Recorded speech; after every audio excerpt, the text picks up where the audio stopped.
நடந்து முடிந்த சென்னை வான் சாகச நிகழ்ச்சிக்கு திமுக அரசின் முன்னேற்பாடு நடவடிக்கைகள் சரியில்லை என்பதை நேரடியாக சொல்லாமல் பூசி மழக்கும் விதமாக அறிக்கை வெளியிட்டுள்ள விசிக தலைவர் திருமாவளவன், நிகழ்ச்சி ஏற்பாட்டில் குறைபாடுகள் ஏதும் இருந்ததா என விசாரித்து அதற்கு பொறுப்பானவர்கள் மீது நடவடிக்கை எடுக்க வேண்டும் என்று கூறியுள்ளார். சென்னை வான் சாகச நிகழ்ச்சியில் 5 உயிரிழந்தது குறித்த கேள்விக்கு பதிலளிக்கும் போது பேசிய திமுக அமைப்பு செயலாளர் RS பாரதி, அனைவரும் குடையுடன் வர வேண்டும், தண்ணீர் பாட்டில் எடுத்து வர வேண்டும் என்று அறிவுறுத்தப்பட்டு இருந்ததையும் மீறி சிலர் அஜாக்கிரதையாக அங்கு வந்ததும் உடல் நலம் சரியில்லாதவர்களே போனதும் தான் உயிரிழப்பிற்கு காரணம் என தெரிவித்துள்ளார். மெரினா விமான சாகச நிகழ்ச்சியை பார்க்க வந்தவர்களில் வெயில் தாங்க முடியாமல் 5 பேர் உயிரிழந்ததற்கு இரங்கல் தெரிவித்துள்ள முதல்வர் ஸ்டாலின், அவர்களின் குடும்பங்களுக்கு தலா 5 லட்சம் நிதியுதவி அளிக்கப்படும் என கூறியுள்ளார். அதிமுக முன்னாள் அமைச்சர்கள் மீது போதைப் பொருள் வழக்கிற்கு அனுமதி கொடுக்காமல் இழுத்தடித்த தமிழக கவர்னர், திமுக அரசின் போதைப் பொருட்களுக்கு எதிரான தீவிர நடவடிக்கைகளை கொச்சைப்படுத்தலாமா என்று கவர்னர் RN ரவிக்கு சட்டத்துறை அமைச்சர் S ரகுபதி கேள்வி எழுப்பியுள்ளார். இது தொடர்பாக அவர் வெளியிட்டுள்ள அறிக்கையில், போதையில்லா தமிழ்நாட்டை உருவாக்க நேர்மையான நடவடிக்கைகளை எங்கள் முதலமைச்சர் முன்னின்று தொடர்ந்து எடுத்து வருகிறார். திமுக ஆட்சியில் கடந்த 3 ஆண்டுகளில் எடுக்கப்பட்ட தீவிர நடவடிக்கைகளால் இன்றைக்கு போதைப் பொருட்கள் தடுப்பு நடவடிக்கைகளில் தமிழ்நாடு முன்னிலை வகிக்கிறது. கவர்னர் அவர்கள் முழு நேர அரசியல்வாதியாக இருப்பதால் நிர்வாகத்தில் நடப்பது தெரிந்திருக்க நியாயமில்லை என தெரிவித்துள்ளார்.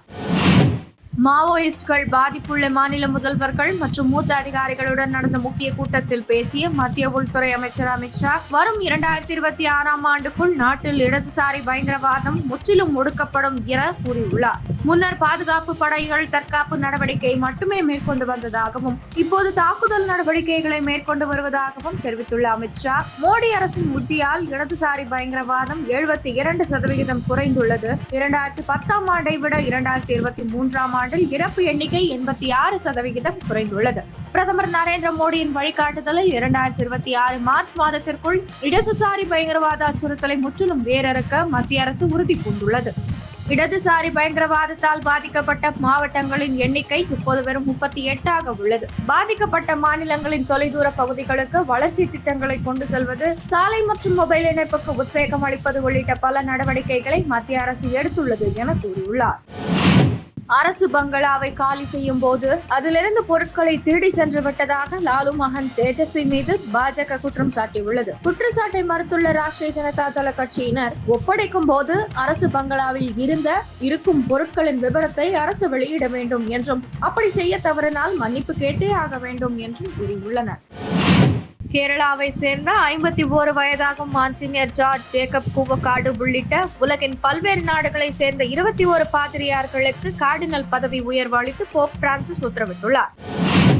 பாகிஸ்தான் முன்னாள் பிரதமர் இம்ரான் கானை விடுதலை செய்ய கோரி அவரது கட்சியினர் நடத்தும் போராட்டத்தில் பங்கேற்க வருமாறு அவரது கட்சி நிர்வாகி ஒருவர் பாரத வெளியுறவு அமைச்சர் ஜெய்சங்கருக்கு அழைப்பு விடுத்தார். ஆனால் அது கட்சியின் கருத்து அல்ல என அக்கட்சி சேர்மன் கூறியுள்ளார்.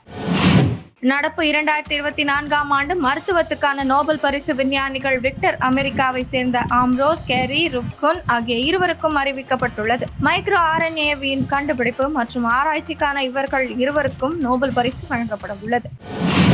பாகிஸ்தானின் கராச்சி விமான நிலையம் அருகே குண்டு வெடித்தது. இச்சம்பவத்தில் சீனர்கள் 3 பேர் உயிரிழந்தனர். சீனர் உட்பட 10 பேர் காயமடைந்து மருத்துவமனையில் அனுமதிக்கப்பட்டுள்ளனர். வெடிகுண்டு சத்தம் பல கிலோமீட்டர் தூரத்திற்கு கேட்டதாக கூறும் மக்கள் அதனால் உண்டான தீப்பிழம்பையும் பார்த்ததாக கூறுகின்றனர். இதனால் விமான நிலையத்தில் VIPக்கள் வந்து செல்லும் பகுதியில் உள்ள வாகனங்கள் சேதமடைந்துள்ளன. தாக்குதலுக்கு பலுசிஸ்தான் விடுதலை படையினர் என்ற பயங்கரவாத அமைப்பு பொறுப்பேற்றுள்ளது.